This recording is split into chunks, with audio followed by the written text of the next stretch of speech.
Doctora, buenas noches. Buenas noches. ¿Cómo están? Bien, vamos a tratar el día de hoy sobre glaucoma, la segunda parte. Estaba verificando aquí la presentación. A ver, voy a hacer la presentación. Ya les puse la asistencia también.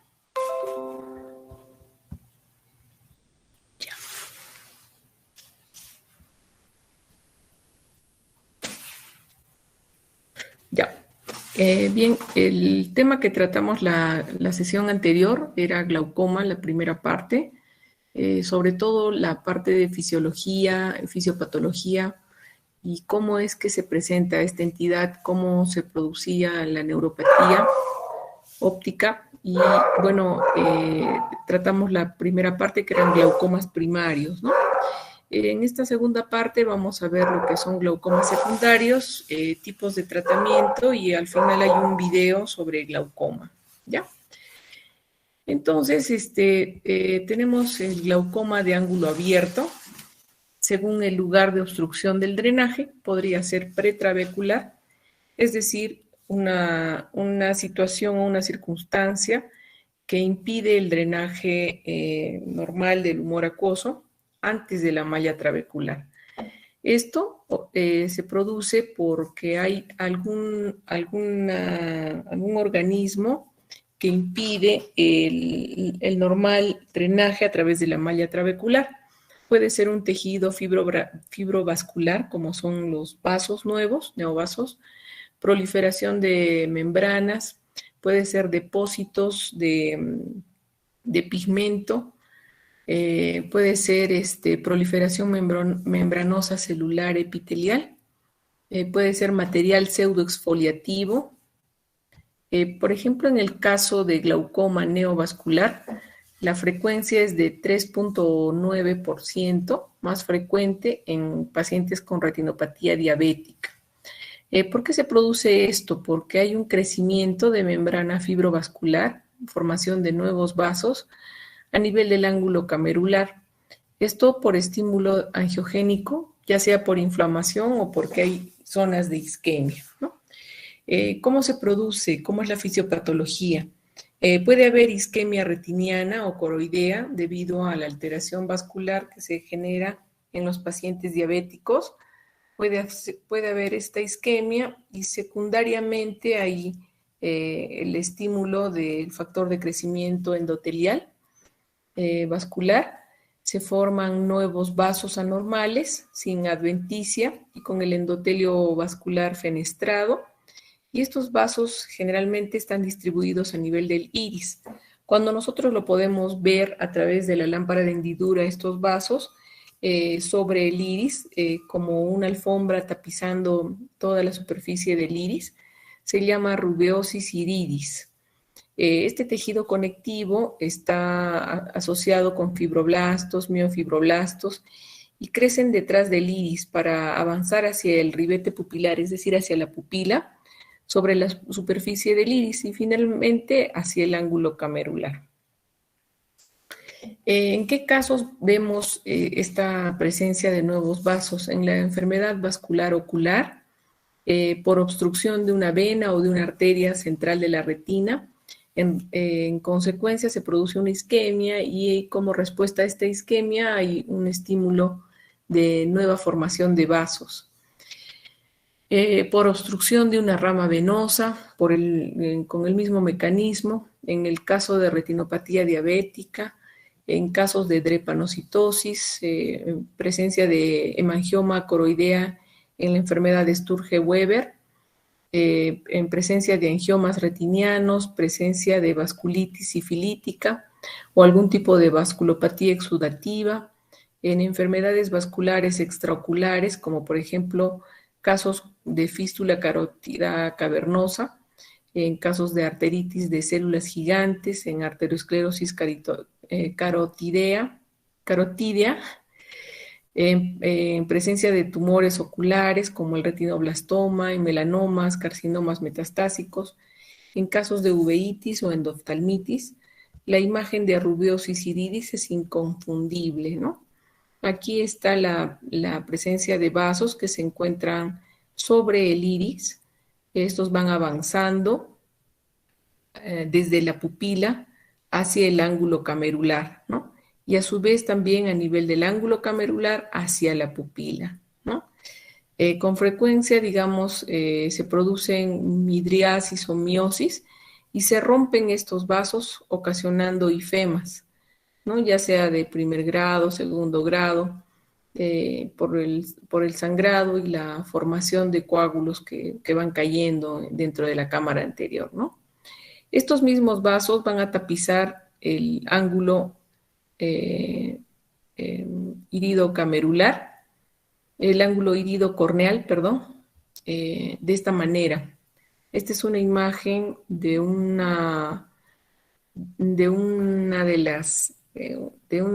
los lentes de un goniolente a través de una gonioscopía y podemos ver cómo van tapizando los vasos la región de la malla trabecular, ¿no?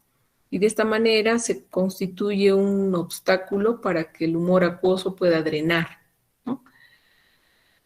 Otra de las causas en cuanto a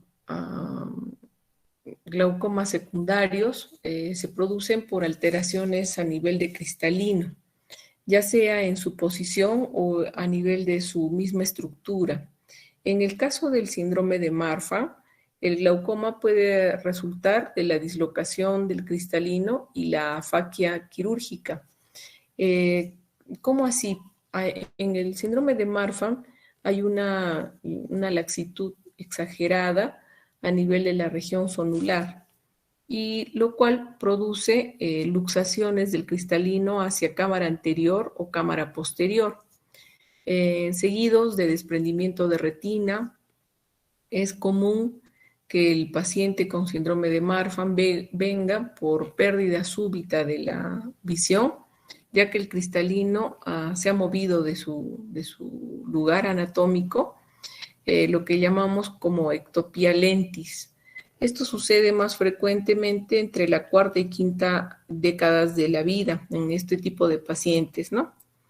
Recordemos cómo es el biotipo de un paciente con síndrome de Marfan.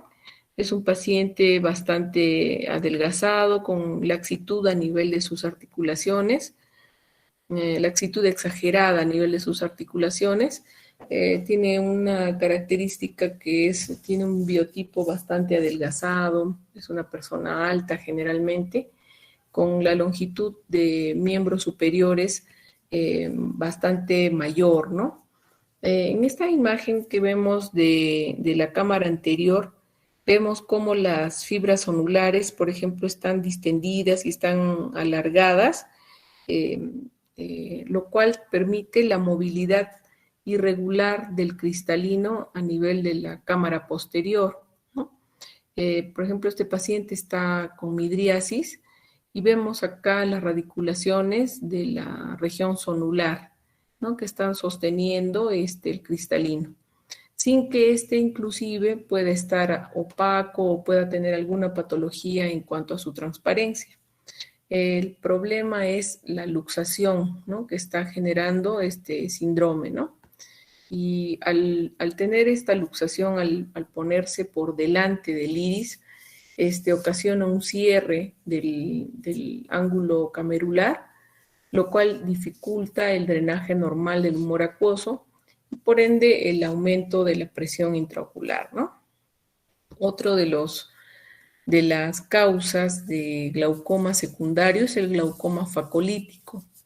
De manera espontánea se empieza a destruir la cápsula anterior y empiezan a salir proteínas cristalinianas hacia la cámara anterior, ¿no? Esto, por ejemplo, se ve en esta imagen de patología. Se ven, por ejemplo, trozos de corteza de cristalino, lo cual genera la presencia de polimorfonucleares, células inflamatorias, ¿no? Y una mayor inflamación a nivel de la malla trabecular, lo que ocasiona el bloqueo y de la salida del humor acuoso, ¿no? ¿Con qué hacemos un diagnóstico diferencial? Con el glaucoma agudo de ángulo cerrado, el glaucoma abierto asociado a uveitis. El glaucoma agudo de ángulo cerrado, por ejemplo, es bastante parecido porque hay disminución visual súbita, hay dolor ocular, hay edema corneal en ambos casos, ¿no? Y la presión intraocular está elevada, ¿no? ¿Cómo vamos a manejar esto? Utilizando hiperosmóticos, inhibidores de la anhidrasa carbónica, beta bloqueadores, alfa 2 agonistas. El uso de corticoides tópicos es un poco controversial, puede ayudar a desinflamar un poco la malla trabecular, pero al mismo tiempo, si es que el uso es por más de una semana, podría contribuir al incremento de la presión intraocular. El tratamiento finalmente es la extracción de la catarata o del cristalino en este caso y la colocación de un lente intraocular. Al retirar la catarata o al retirar el cristalino, se hace también un lavado de la cámara anterior con una sustancia salina balanceada, ¿no? que tiene el mismo nivel de osmolaridad del humor acuoso, y lo cual favorece a la salida de estos restos cristalinianos y a su vez a la salida de las células inflamatorias que están en cámara anterior, ¿no? Que son las que están ocasionando un edema de la malla trabecular, una inflamación de la malla trabecular y la normal obstrucción del pasaje del humor acuoso, ¿no? Para drenarse. Este es otro tipo de glaucoma por partículas cristalinianas. Se llama glaucoma por toxicidad primaria del material lenticular. Ya sea porque el cristalino es una catarata, esto ocasiona también un cuadro de uveitis, es decir, una inflamación a nivel de uvea, esto debido a la presencia de un cristalino que se está desintegrando, ¿no? Se liberan partículas del cristalino después de que se ha roto la cápsula lenticular y se ocasionan este incremento de la presión intraocular debido a las partículas lenticulares que están libres en cámara anterior. Por ejemplo, en este caso, digamos después de un trauma ocular, se ha producido rotura del cristalino, rotura de la cápsula anterior y salida de partículas de cristalino. Generalmente estas partículas son de núcleo, las que ocasionan mayor problema y mayor reacción inflamatoria son las partículas del núcleo del cristalino. ¿Cómo vamos a manejar esto? Se utiliza primero realizando una evaluación, una medida de la presión intraocular. Esta presión va a estar elevada y se controla la presión intraocular utilizando inhibidores de la anhidrasa carbónica, beta bloqueadores, ¿no? Se realiza dilatando la pupila, se utiliza también esteroides tópicos hasta que la presión regrese a valores normales luego de la absorción del material cristaliniano.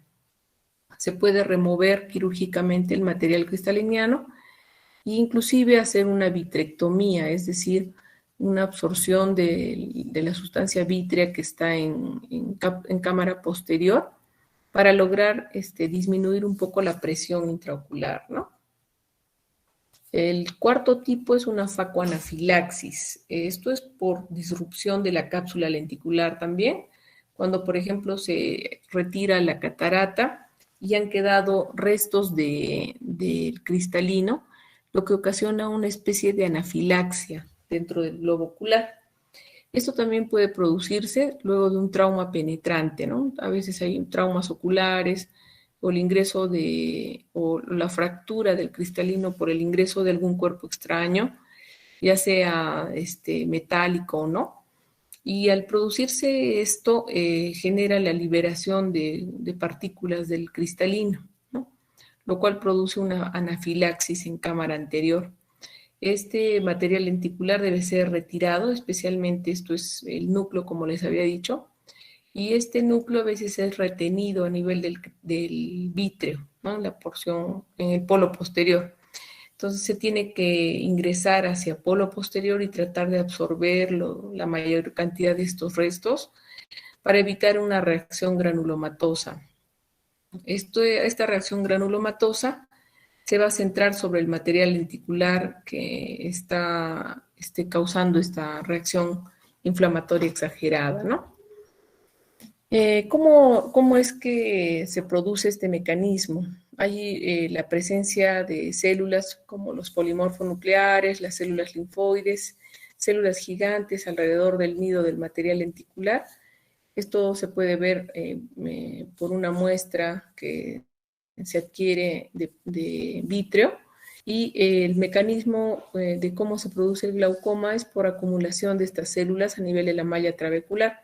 Entonces se genera una inflamación a nivel de la malla trabecular. Esto evita el drenaje normal del humor acuoso y se ha visto que también se pueden encontrar proteínas lenticulares en zonas periféricas al ángulo camerular, ¿no? Esta es una imagen del glaucoma facoanafiláctico. Inclusive hay depósito de células inflamatorias en el endotelio corneal, como si fuera una uveitis, ¿no? De igual manera acá, en la imagen inferior se observa restos de cristalino, ¿no? Que están apoyados a nivel de pupila, y lo cual genera este tipo de respuesta exagerada del globo ocular, ¿no? El diagnóstico diferencial con facoanafilaxis es la uveitis crónica, la oftalmía simpática, el glaucoma facolítico, el glaucoma por partículas cristalinianas. Y bueno, el tratamiento es tratar de bajar la presión intraocular utilizando esteroides para disminuir esta respuesta inflamatoria tan severa, la medicación antiglaucomatosa, que puede ser inhibidores de anhidrasa carbónica, beta bloqueadores. Muy poco se utiliza en este caso las prostaglandinas, ya que las prostaglandinas generan una mayor vasodilatación, mayor inflamación.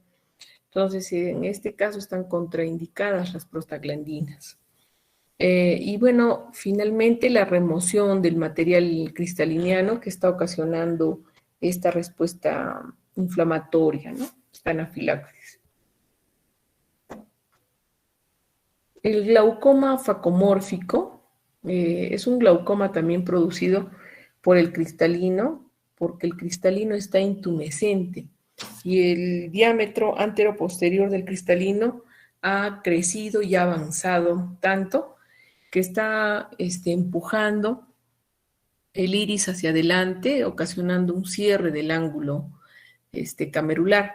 Hay una reducción progresiva del ángulo de la cámara anterior y esto ocasiona un glaucoma de cierre angular. Produce además un bloqueo pupilar, impidiendo el normal drenaje del humor acuoso desde su formación a nivel del cuerpo ciliar.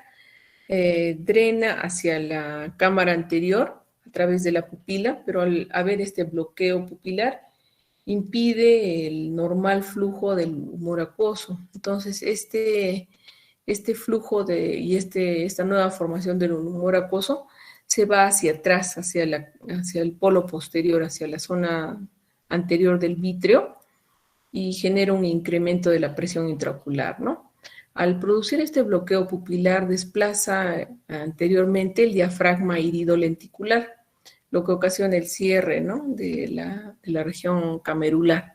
Y la cámara anterior se estrecha con respecto al ojo contralateral. ¿Cómo es que vemos este estrechamiento? Acá, por ejemplo, vemos el espacio bastante corto del endotelio corneal y juntamente con la superficie iridiana, ¿no? Y esto vemos en un tipo de catarata intumescente, una catarata blanca que ha incrementado mucho su diámetro anteroposterior. Y bueno, esto se ha ido produciendo en forma progresiva a lo largo de años, pero llega un momento en que ya el hecho de desplazar el diafragma anterior herido, el diafragma iridiano, ocasiona un cierre a nivel del ángulo camerular, ¿no?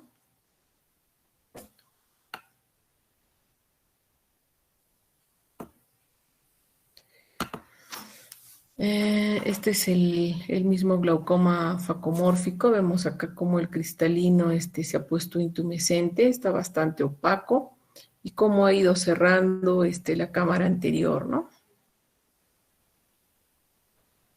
Otro tipo de glaucoma secundario es el glaucoma traumático.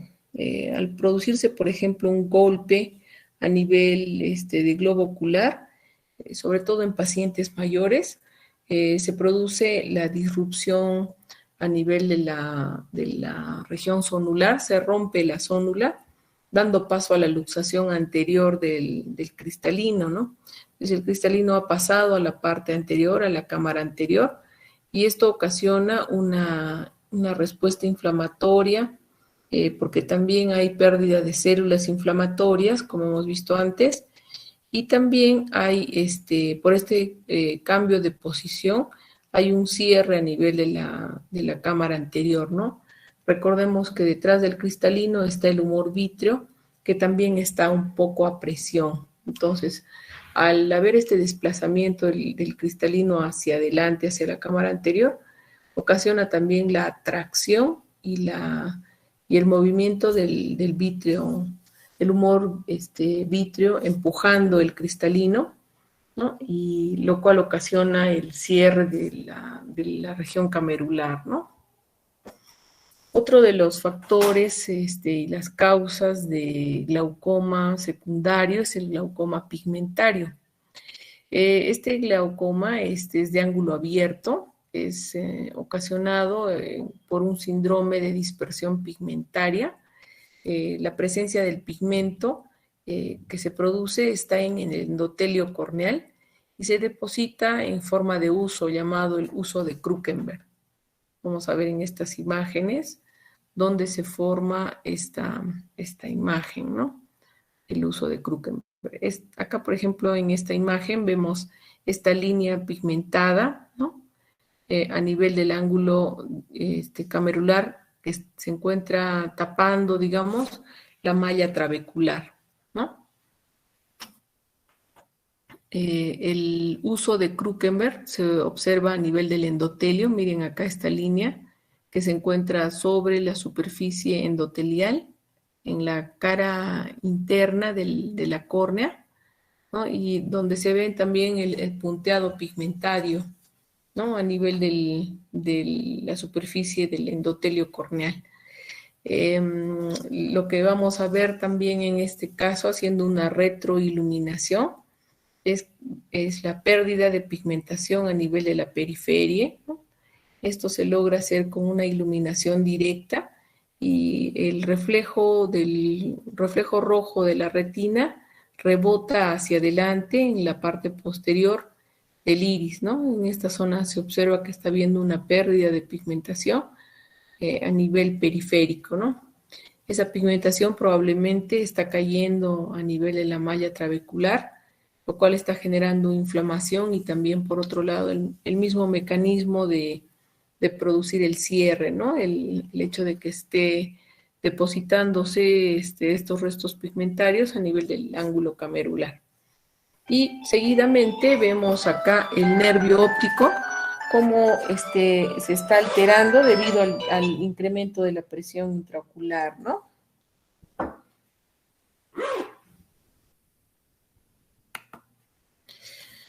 El glaucoma pseudoexfoliativo también se produce por depósito de material fibrilar de pseudoexfoliación. Este material pseudoexfoliativo se produce a nivel de la superficie corneal, de la superficie cristaliniana, y este material es una especie de, como si hubiera una caspa o una descamación de la cápsula anterior que va cayendo a nivel del ángulo camerular y va produciendo este cierre de la malla trabecular debido al depósito de este material pseudoexfoliativo. El tratamiento es médico, se puede utilizar láser, al final vamos a ver un video sobre esto. Se puede realizar una trabeculoplastía o un tratamiento quirúrgico, finalmente retirando el cristalino y colocando un lente intraocular. Este lente intraocular, al ser material acrílico, no se va a formar ya más el material pseudoexfoliativo, ¿no? En la superficie del cristalino, ¿no? Acá podemos ver esta imagen como un borde a nivel paralelo a la pupila. Esto nos da una idea del material pseudoexfoliativo que presenta este paciente. Aquí vemos realizando una dilatación, una midriasis pupilar. Vemos este material pseudoexfoliativo que se ha ido depositando casi en forma paralela al iris, ¿no? En cuanto a su tamaño pupilar. Por ejemplo, acá se observa realizando recién la dilatación, la midriasis, esta alteración y esta posibilidad de desarrollo de glaucoma por depósito de material pseudoexfoliativo, ¿no? Otra de las causas es la facomatosis, ¿no? En los pacientes recién nacidos que nacen con una especie de mancha madre o marca de nacimiento, se caracterizan por amartomas, que son pequeños tumores congénitos que van a emerger de tejidos que normalmente se encuentran en el área involucrada, como son el globo ocular, el ojo, la piel, el sistema nervioso. Por ejemplo, en el síndrome de Sturge-Weber, se presenta una angiomatosis encefalotrigeminal, ¿no? Por ejemplo, vemos acá en el niño, ¿no? Entonces, esta presencia de alteraciones vasculares pueden ocasionar la presencia de un glaucoma, ¿no? 50% de los casos hay compromiso de la rama maxilar y oftálmica del nervio trigémino. Esto, por ejemplo, también al producirse alteraciones vasculares a nivel de la superficie de la piel, también se están produciendo alteraciones vasculares a nivel coroideo, como son, por ejemplo, los hemangiomas, ¿no? En el caso de algunos pacientes puede presentarse acompañado de hemangiomas coroideos, ¿no? Este tipo de lesiones, hay que ir controlando la presión intraocular de estos niños, ya que puede debutar como un glaucoma secundario, ¿no? Y por la presencia de estos vasos, ¿no? El glaucoma en los casos de Sturge-Weber se produce en un 30% de pacientes, en un 60% de glaucoma congénito con bufoftalmos. Bufoftalmos es la dilatación y el crecimiento corneal exagerado. En 40% de niños mayores y en adultos. Generalmente esto es unilateral y es congénito en menores de 2 años. Hay anomalías a nivel del desarrollo del ángulo de la cámara anterior. Hay presencia de nuevos vasos a nivel de la malla trabecular, como si fuera un glaucoma neovascular. Hay presencia de fístulas arteriovenosas a nivel del ángulo camerular. El ángulo puede estar abierto, pero al tener digamos, como un tapiz a nivel de la malla trabecular, y tenemos un tapiz,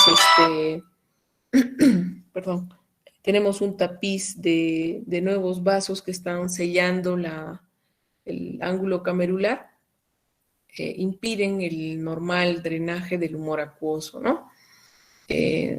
Por otro lado, también se presentan hemangiomas epiesclerales, hay incremento de la presión venosa epiescleral, lo cual también disminuye o imposibilita el normal drenaje del humor acuoso, ya que después de drenar hacia la malla trabecular, recordemos que sale el humor acuoso a nivel de las venas epiesclerales, ¿no? Y al tener incremento a nivel de esta zona de vasos episclerales, entonces hay una falta de drenaje por oposición de presiones, ¿no? En los recién nacidos se tiene que hacer, en estos pacientes que tienen Sturge-Weber y presencia de mangiomas que van comprometiendo la región facial y más aún la zona orbitaria, se tiene que hacer controles de presión intraocular.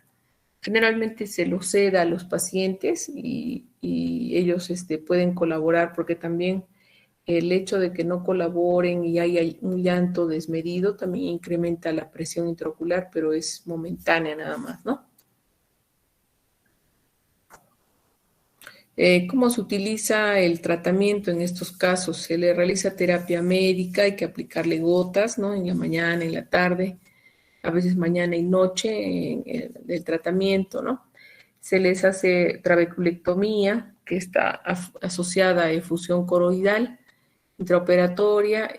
Hay bastante riesgo de hemorragia expulsiva debido al aumento de la presión. Luego se puede utilizar el goniotomo y realizar un corte a nivel de la malla trabecular para favorecer el pasaje del humor acuoso. Luego también se hace la trabeculotomía o la trabeculectomía, retirando un poco de malla trabecular y dejando esto como un drenaje. Esto también lo vamos a ver en el video. Y también se pueden utilizar tipos de dispositivos de drenaje como los shunts, que son unos canales pequeños que se colocan a nivel de la malla trabecular, metálicos, y luego estos se fijan al globo ocular para evitar que se pierdan estos canales de drenaje, ¿no? Acá, por ejemplo, vemos una diferencia entre trabeculotomía y trabeculectomía, ¿no? Por ejemplo, las imágenes que vemos, se está formando una válvula utilizando la esclera, ¿no? Aprovechando el grosor de la esclera, se levanta un flap en forma triangular, se ingresa hacia cámara anterior y se crea una válvula sin retorno de salida del humor acuoso, una pequeña ventana a través de la cual va drenando el humor acuoso. Esto hay que ir controlándolo en el posoperatorio, evitando de que el drenaje del humor acuoso sea excesivo y nos vaya a ocasionar un desprendimiento de retina en el polo posterior debido a la disminución brusca de la presión intraocular por la pérdida del humor acuoso a través de estas trabeculectomías, ¿no? Por ejemplo, en el caso de neurofibromatosis, también hay presencia de los neurofibromas a nivel del ángulo camerular que ocasionan el cierre del humor acuoso, del drenaje normal del humor acuoso, ¿no? Acá vemos, por ejemplo, más imágenes. En la neurofibromatosis de tipo humo, vemos el glioma del nervio óptico, una dilatación a nivel del nervio óptico y los nódulos de Lisch, ¿no?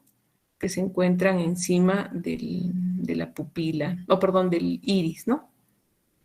Estos mismos nódulos pueden estar también acompañando a nivel de la malla trabecular en pequeños tamaños, ¿no? Otra de las patologías que se asocia también a la presencia de glaucoma secundario es el nevus de Ota. Es una melanocitosis oculodermal. En este caso, el paciente presenta una mancha oscura, negruzca, y esta mancha también va acompañada de presencia de vasos. Esto generalmente demuestra que la presión intraocular elevada en el 10% de pacientes se puede producir por la presencia de esta patología del nevus de Ota. Es una pigmentación aumentada de la malla trabecular debido a los melanocitos que se depositan, digamos, en la malla trabecular, ¿no? Y esto ¿cómo se maneja? Como un glaucoma primario de ángulo abierto. se realiza un tratamiento a nivel de la malla trabecular para favorecer la salida del humor acuoso, ¿no? Se hace una cirugía filtrante que podría ser una trabeculectomía, ¿no? Otro de los factores, otra de las patologías que ocasiona un glaucoma secundario es, por ejemplo, el glaucoma congénito, ¿no? En este glaucoma congénito se va a observar alteraciones en el desarrollo del ángulo irido-corneal, puede ser por diferentes causas, se asocian generalmente a síndromes. 2/3 de estas patologías son bilaterales. El tratamiento es quirúrgico y el tratamiento no tiene un buen pronóstico luego del tratamiento, ¿no? Generalmente hay que reoperar a estos pacientes debido a que con el desarrollo van surgiendo alteraciones, ¿no? Y estas alteraciones pueden incrementarse, ¿no? Por ejemplo, acá vemos el bufoftalmos en el ojo izquierdo de este niño. Vemos la diferencia entre un ojo y el otro. El gran tamaño corneal, ¿no? Inclusive el gran tamaño globular, gran tamaño ocular, que desplaza un poco los párpados, ¿no? Está empujando un poco los párpados. De igual modo, en la foto superior vemos el bufoftalmos que se manifiesta en el ojo derecho de la paciente, ¿no? De esta paciente. ¿Qué es lo que vemos en los casos de bufoftalmos?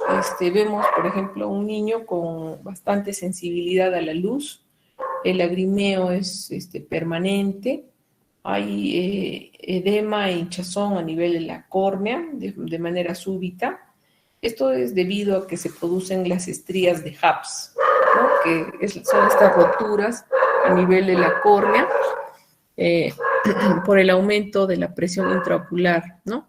Entonces se rompe la DSM y ocasionan estas estrías, ¿no? Se llaman estrías de Haps. Esto no se puede controlar, no hay forma de detener el tamaño del globo ocular, y esto generalmente se produce en diámetros corneales mayores de 11 milímetros, ¿no? Pacientes con estos tipos de diámetros corneales. No sé si hasta acá tienen alguna pregunta.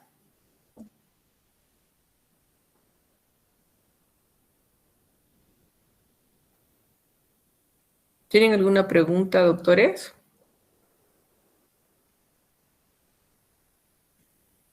Doctora, sí, ¿hay algún caso en el que no se deba extraer el cristalino en caso de las patologías que vimos? De la glaucomatosis, del glaucoma facomórfico, del glaucoma facolítico. ¿Hay algún caso en el que no sea necesaria la extracción del cristalino? En la mayoría de los casos el tratamiento se parte por eso, ¿no? De la extracción del cristalino, ya sea porque son factores que son causantes del incremento de la presión intraocular. Entonces, la manera de manejar es retirando el cristalino, porque es lo que va a continuar generando la inflamación de la malla trabecular o la respuesta inflamatoria exagerada, como en el caso de la facoanafilaxis. Y esto ocasiona una inflamación mayor a nivel de la malla trabecular, ¿no? Entonces, digamos, lo que se requiere es retirar el cristalino para evitar esta respuesta inflamatoria, ¿no? No sé si eso responde a tu pregunta, Marcelo. Entonces, ¿sería recomendable que en el 100% de los casos se retire el cristalino, doctora? Sí, en el caso en el que el glaucoma es secundario al cristalino, alguna patología del cristalino, ya sea por aumento de tamaño, como en las cataratas intumescentes, o por algún traumatismo ocular que ha generado la salida de las proteínas del cristalino y la presencia de estas células inflamatorias, porque hay partículas de cristalino libres en cámara anterior.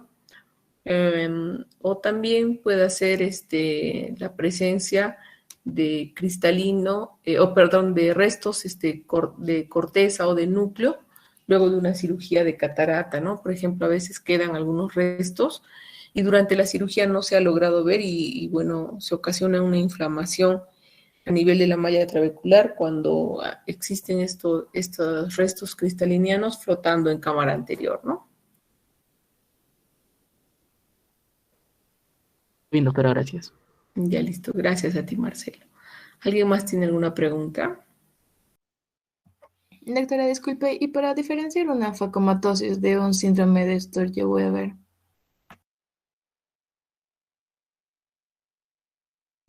Bien, una facomatosis va a presentar estas imágenes como son los nódulos de Lisch, ¿no? Que se encuentran a nivel de la superficie iridiana, a nivel del iris. Se encuentran estos crecimientos arborescentes distribuidos en la superficie del iris, ¿no? Y estos pueden crecer a nivel de la malla trabecular, a nivel del ángulo irido corneal y ocasionar estos cierres de drenaje del humor acuoso. En el caso de una patología vascular, por ejemplo, como los cuadros que vimos anteriormente, bueno, lo que vamos a observar en los pacientes, generalmente en recién nacidos, son estas manchas rojo vinosas por crecimiento de una arteria o de una vena que crece en forma desmedida y arborescente a manera de una tumoración vascular, ¿no? Esta tumoración vascular no solamente abarca piel, sino también puede ser que abarque hasta globo ocular, ¿no? Entonces, al abarcar globo ocular va a cerrar la malla trabecular, estos nuevos vasos, ¿no? Lo que van a generar un incremento de la presión intraocular, ¿no? Eso se va a notar desde el inicio, desde el nacimiento, ¿no? Hay que estar observando y hay que estar controlando la presión intraocular en estos casos para evitar el incremento de la presión en este tipo de pacientes, ¿no?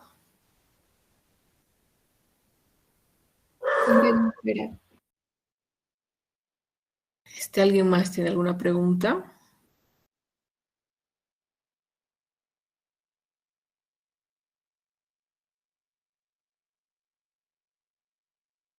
Bien, vamos a continuar entonces con la siguiente presentación. A ver.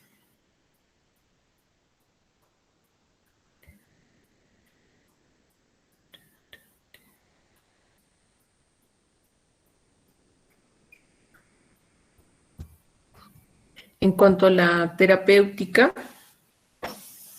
que se utiliza en los pacientes, ahí se puede observar la presentación.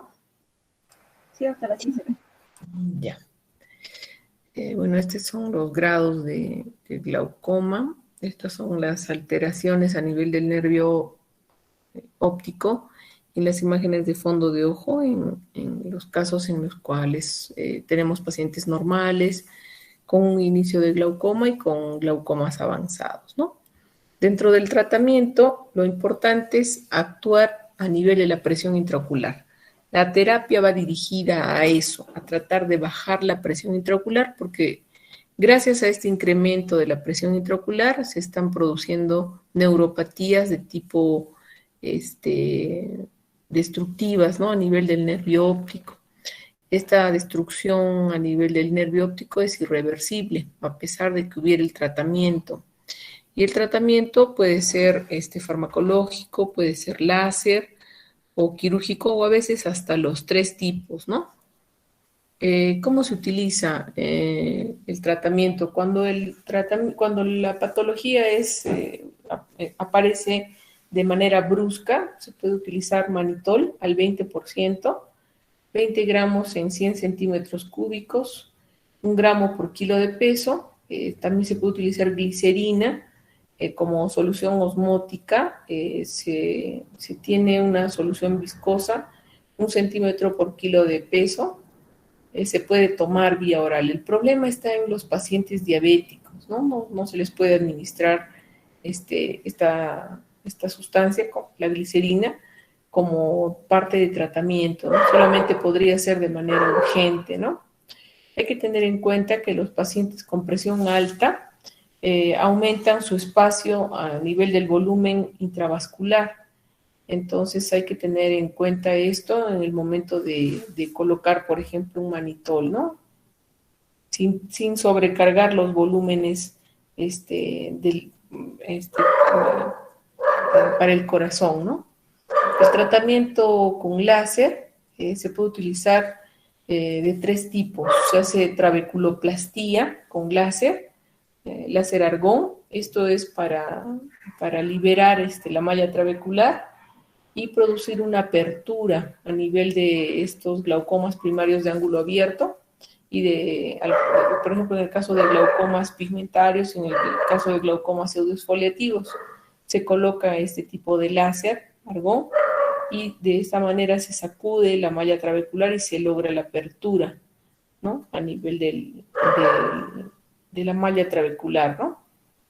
Otra de las alternativas, por ejemplo, cuando hay bloqueo pupilar, se puede hacer iridotomía periférica con láser argón o con algún tipo de jack láser, ¿no? Estas aperturas logran el normal drenaje del humor acuoso a través de estas aperturas, ¿no? Aparte de estas aperturas iridianas, ¿no? Este pequeño orificio puede ser de espesor total en el caso del iris periférico, ¿no? Otra forma de tratar estos glaucomas es utilizando la ciclofotocoagulación transescleral. A través de la esclera se realiza la fotocoagulación a nivel del cuerpo ciliar, que es donde se produce el humor acuoso. Ahí se destruye de manera parcial el cuerpo ciliar y de esta manera se disminuye la producción del humor acuoso. Acá hay una imagen en cómo se hace el tratamiento con el láser a través de la malla trabecular, ¿no? Y se realiza una trabeculoplastía, ¿no? Entonces se coloca una lupa de 3 espejos y a través de esa lupa se puede establecer el tratamiento con láser. Cae a alguno de los 3 espejos y se dirige directamente a nivel de la malla trabecular, como se ve en la figura lateral también, ¿no? Se le colocan varios puntos de láser y esto ocasiona una remoción y un movimiento a nivel de la malla trabecular, de modo que se va limpiando de esta presencia de estos materiales, por ejemplo, pseudoexfoliativo o a nivel del tejido pigmentario, ¿no? Esta es la iridotomía láser o iridotomía con jack láser. Se hace una pequeña apertura a nivel del iris, ¿no? Se logra hacer aperturas ya sea en horarios 9, 12, 6 y 3 para facilitar la salida y el intercambio del humor acuoso, ¿no? Y el tratamiento quirúrgico que consiste en una trabeculectomía, cuando se realiza una apertura a nivel de la esclera, tratando de acceder hacia la malla trabecular y se realiza la extracción de un pedazo de malla trabecular, con lo cual baja la presión intraocular, pero también digamos, puede bajar de manera brusca y ocasionar desprendimiento de retina, ¿no? Otra de las formas son los implantes o tubos o válvulas, que son dispositivos que se implantan en el espacio subretinal y comunican a la cámara anterior, ¿no? Entonces, de esta manera hay un circuito nuevo de drenaje del humor acuoso, ¿no? Ingresa a través del orificio que se abre a nivel del iris, y esto favorece el drenaje normal del humor acuoso a través del iris, ¿no? Evitando la colección o el aumento de la presión en el polo posterior, ¿no? Lo otro es una trabeculectomía. Es una especie de válvula biológica que se crea utilizando la esclera, ¿no? Se crea una apertura para el drenaje del líquido intraocular. Esta válvula llega hasta la raíz del iris, inclusive se llega a retirar un poco de iris y un poco de la malla trabecular, por eso se llama trabeculectomía. Y de esta manera se ocasiona el normal drenaje del humor acuoso, ¿no? Otra alternativa es el implante de una válvula, ¿no? Al colocar una válvula, este dispositivo es una especie de salida del humor acuoso a través de un canal que generalmente es de material siliconado, igual que la misma válvula, y a través del cual, por gradiente de presiones, sale el humor acuoso y se evacúa a través del epitelio o de la epiesclera, ¿no? De esta manera se disminuye la presión intraocular. Acá tengo un algoritmo terapéutico. Si, por ejemplo, el fármaco hipotensor de primera línea, que es un beta bloqueante, un alfa-2 agonista o un inhibidor de anhidrasa carbónica, tópico o prostaglandina, y a pesar de estos tratamientos no se ha logrado disminuir la presión intraocular, se tiene que cambiar de fármaco de primera línea, de un grupo distinto, o bien asociarlo a un fármaco de segunda línea, ¿no?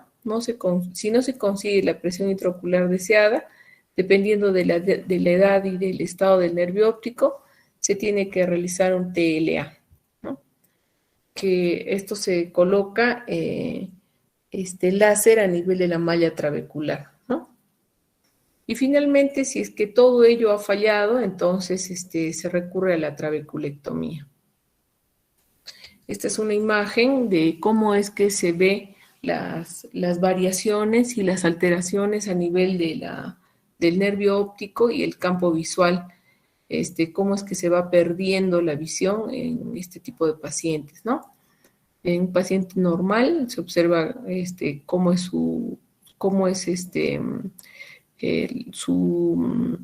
anatómicamente cómo está el nervio óptico, ¿no? Vemos, por ejemplo, los bordes bien definidos, la relación copa-disco, que normalmente es 3/2,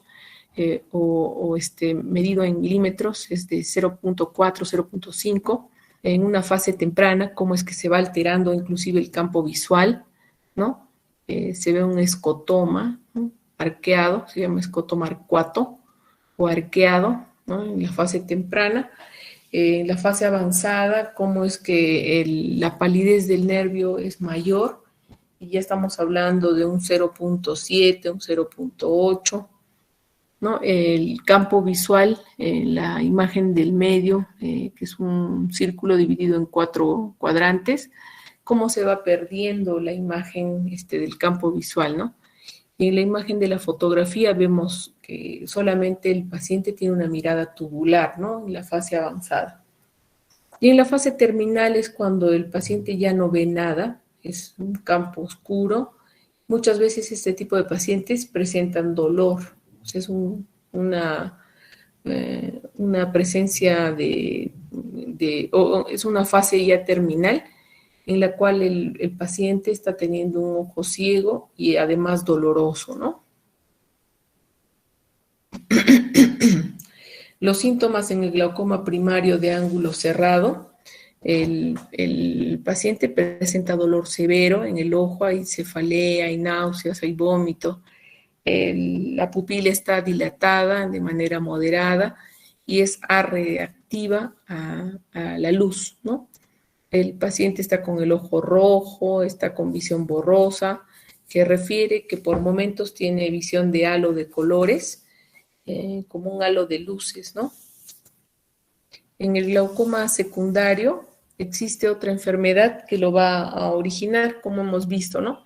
Por ejemplo, la presencia de nuevos vasos, la presencia de un cristalino que tiene alteraciones a nivel de la superficie de la cápsula y por ello se genera un glaucoma facolítico, o a veces la presencia de material exfoliativo, ¿no? Que va cayendo a nivel del ángulo camerular y va ocasionando esta obstrucción y normal drenaje del humor acuoso, ¿no? Luego está el glaucoma de células fantasma, ¿no? Puede ser también por una hemorragia vítrea, por presencia de eritrocitos que ocluyen el trabéculo. Un glaucoma inflamatorio que puede ser causado por un proceso inflamatorio a nivel del globo ocular en forma interna. Un glaucoma postoperatorio debido a que, por ejemplo, luego de haber retirado el cristalino, quedan células del cristalino flotantes todavía en cámara anterior. Por eso es importante que al final de la cirugía el paciente o el familiar venga a los controles para verificar, bueno, el paciente, ¿no? Que venga a los controles para verificar si es que hubiera signos inflamatorios después de la cirugía, ¿no? Luego también, como otro tema de glaucoma secundario, está el glaucoma traumático. Después de un golpe, puede haber alteraciones a nivel de la malla trabecular, puede haber edema a nivel de la malla trabecular, presencia de sangrado, por ejemplo, ifema, y ocasionar una hipertensión ocular por el bloqueo de la reabsorción del humor acuoso a nivel de la red trabecular, ¿no? Hay otro tipo de glaucoma secundario, es el glaucoma lenticular, que está causado por el empleo terapéutico de corticoides con bastante frecuencia y de manera prolongada. Por ejemplo, en el caso de los pacientes con cuadros inmunológicos, en ellos también se tiene que ir controlando la presión intraocular, ya que a veces puede generar un glaucoma de este tipo, ¿no? Cortisónico. Y en cuanto al glaucoma congénito, afecta al 0,05% de la población. Los síntomas aparecen en el momento del nacimiento y a los 3 años de edad. El 66% de los casos tiene afección en ambos ojos y es más frecuente el glaucoma congénito con el glaucoma congénito primario. Los síntomas claves de la enfermedad son el lagrimeo, el paciente pediátrico está con fotofobia, vemos además la opacidad de la córnea, como les había dicho, hay presencia de edemas, rotura a nivel de la DSM, ¿no? Lo que llamamos estrías de Habs. Y bueno, el tratamiento en este caso es quirúrgico, no tiene buen pronóstico. Generalmente se tiene que reoperar muchas veces al paciente con este tipo de glaucomas congénitos, ¿no? ¿Alguna pregunta hasta acá? Sí, doctora, buenas noches. ¿Existe alguna Hola Kelly, ¿cómo estás? doctora, gracias. Disculpe, doctora, ¿existe alguna contraindicación en relación a los procedimientos con láser? O sea, si tal vez le da el paciente o le agrave de la enfermedad. Contraindicaciones de tratamiento con láser. Bueno, tendría que ser un glaucoma que esté cerrando mucho el ángulo y no se pueda ver bien en qué lugar le vas a dar con el láser, ¿no? En el caso, por ejemplo, del láser ALT o SLT, este láser se coloca a nivel de la malla trabecular, realizando una sacudida, un frote, a través de este tipo de láser, ¿no? Se produce la limpieza de la malla trabecular y de este modo puede haber un pasaje del humor acuoso a través de la malla trabecular, ¿no? No sé si eso responde a tu pregunta. Sí, doctora, muchas gracias. Ya listo. ¿Alguien más tiene alguna pregunta?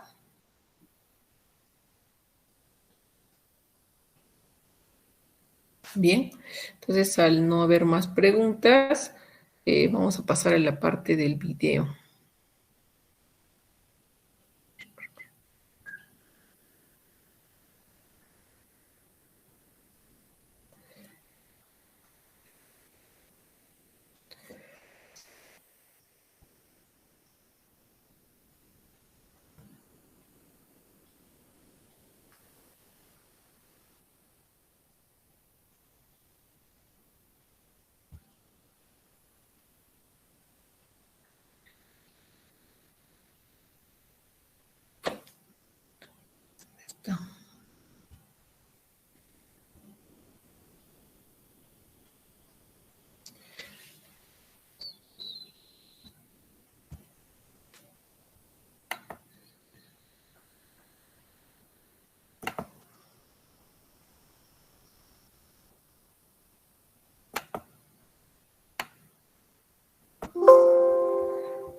ahí se puede ver se puede observar el video. Sí, doctora, sí se ve. Ya.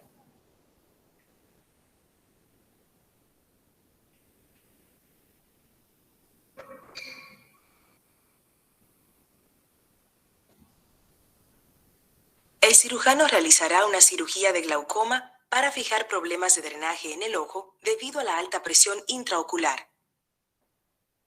La cámara anterior se llena con un líquido acuoso llamado humor acuoso, que baña y nutre la córnea y la lente. Cuando el humor acuoso fluye desde la cámara posterior, continuamente drena a través de la red trabecular, entre el iris y la córnea. El flujo adecuado del humor acuoso mantiene la presión dentro del ojo normalmente balanceada. Cuando se produce el glaucoma, el humor acuoso drena hacia afuera demasiado lento o es producido demasiado rápido, originando la acumulación de líquido que incrementa la presión intraocular. Con la tensión de esta presión, las fibras del nervio óptico se dañan y con el tiempo mueren, lo que puede producir la pérdida de visión permanente. Las opciones de cirugía de glaucoma incluyen los procedimientos con láser y sin láser. El procedimiento dura por lo general entre 10 y 60 minutos. Si se somete a un procedimiento láser, se deberá sentar con el rostro mirando hacia la máquina láser. Se le administrarán gotas oftálmicas para adormecer el ojo. Se colocará un pequeño dispositivo en los ojos para mantener los párpados abiertos. Una trabeculoplastía es un procedimiento láser que aumenta el drenaje de líquido desde la red trabecular.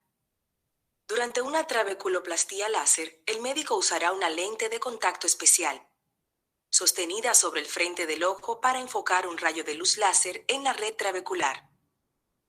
Si el procedimiento tiene éxito, ello permitirá que fluya más líquido del ojo, lo que disminuirá la presión intraocular. Una iridotomía periférica es un procedimiento láser que abre un ángulo de drenaje estrecho o cerrado entre la córnea y el iris. Este ángulo cerrado interfiere con el drenaje del líquido. En este procedimiento, el médico utilizará el láser para realizar un pequeño orificio en el iris, lo que permitirá que el líquido fluya más libremente dentro del ojo. La ciclofotocoagulación es un procedimiento láser que reduce la producción de humor acuoso. En la ciclofotocoagulación, el médico usará un láser para destruir partes del cuerpo ciliar que produce humor acuoso. Si tiene éxito, reducirá la producción de líquido y disminuirá la presión del ojo. Una trabeculectomía es una cirugía incisional que extrae una parte de la red trabecular del ojo. Durante este procedimiento, el médico utilizará pequeños instrumentos para extraer diminutos trozos de tejido de la pared del ojo, dejando un pequeño orificio a través del cual el humor acuoso puede drenar hacia afuera y ser reabsorbido en el flujo sanguíneo. Aunque los medicamentos y los tratamientos quirúrgicos puedan ayudar a prevenir futuras pérdidas de visión, no pueden reparar la visión que se perdió debido al glaucoma. Luego del procedimiento, usted será controlado durante 1 o 2 horas antes de retirarse. Se le colocará un parche ocular o vendas para usar temporalmente. Se le recetará gotas oftálmicas y se le indicará cómo utilizarlas. Probablemente el médico le aconseje mantener el ojo seco durante un tiempo, evitar nadar o bañarse y dejar de manejar temporalmente, levantar peso o esforzarse.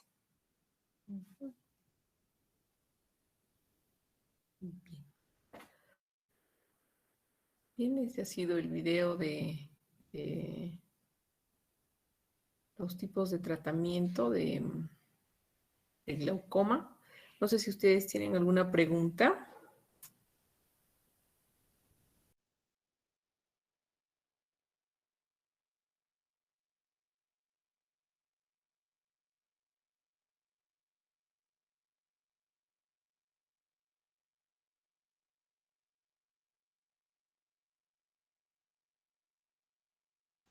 ¿Alguna pregunta, chicos, sobre los tipos de tratamiento?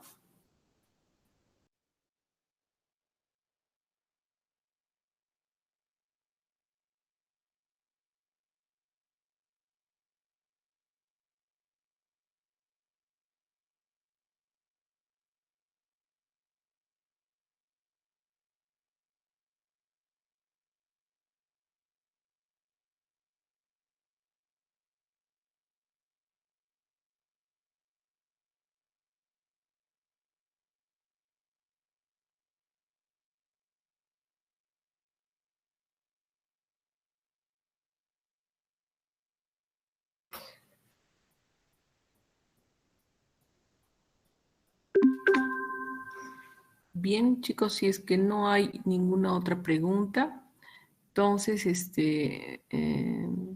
ya nos estaríamos volviendo a comunicar la próxima clase, el miércoles que viene.